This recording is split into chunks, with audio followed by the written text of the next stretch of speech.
So we were with the lesson 12, that is air, water and weather. So I have already explained weather is the day-to-day condition of the atmosphere and it may change several times during a day.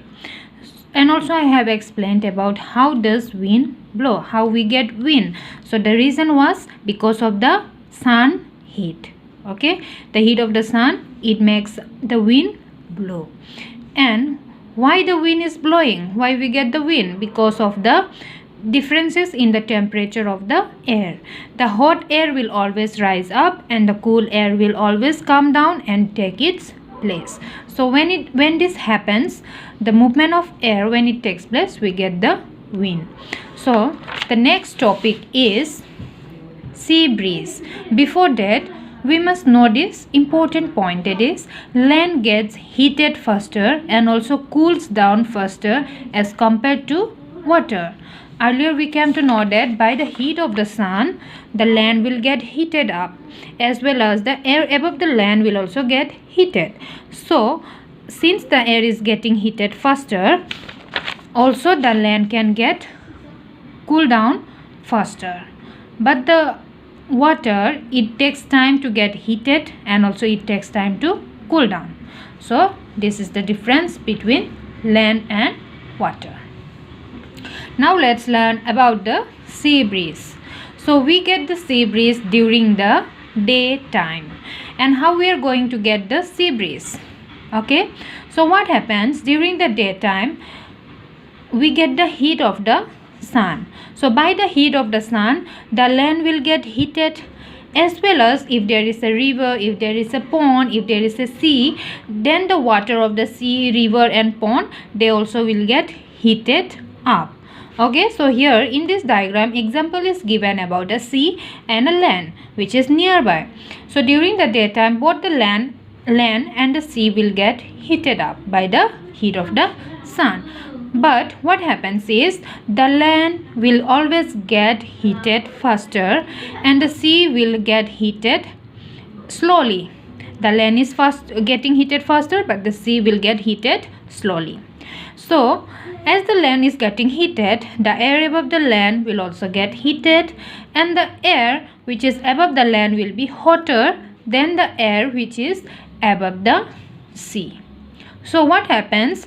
The hot air, it always rises up. It will go up, and the cool air which is above the sea, it will come towards the land and it will take the place which is left by the hot air. So hot air will go up and the cool air from the sea will come towards the land.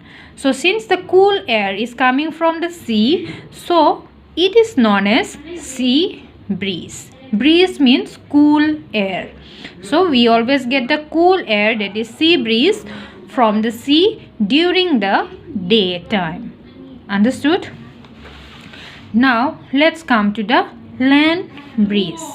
Land breeze we are always going to get during the night time. Okay, we get the land breeze during the night time, and the land breeze is just the opposite of the sea breeze. Okay, sea breeze we were getting it from the sea, wind will come from the sea, but here during the land breeze we will get the cool air from the land. The cool air will come from the land towards the sea, and it is taking place during the night time.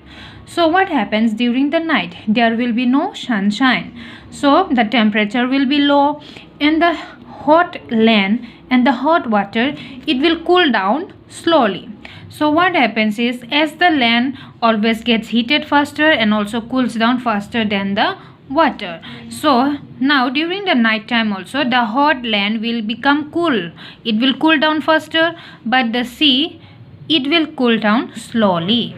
So now the air which is above the land is cool air, and the air which is above the sea is hot air. Now the hot air from the sea, it will rise up, it will go up, and the cool air from the land will come and take the place of the hot air which is moving upwards. So now the air will blow from land to the sea. So that is why it is known as land breeze.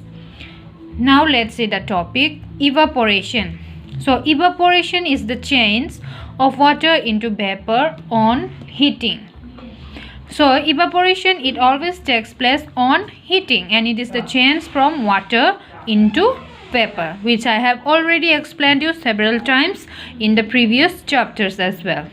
So evaporation, it takes place all the time, but it takes place faster when the weather is windy, it is hot, or the exposed surface is large.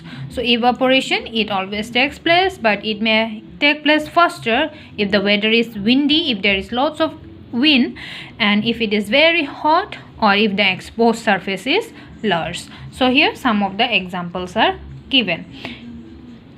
Now let's discuss about the topic condensation. Here condensation is the change of water vapor to water on cooling, and condensation, it always takes place on cooling, and it is the change of water vapor to water. Okay, so condensation also I have already explained you earlier. I have given you the difference between condensation and evaporation.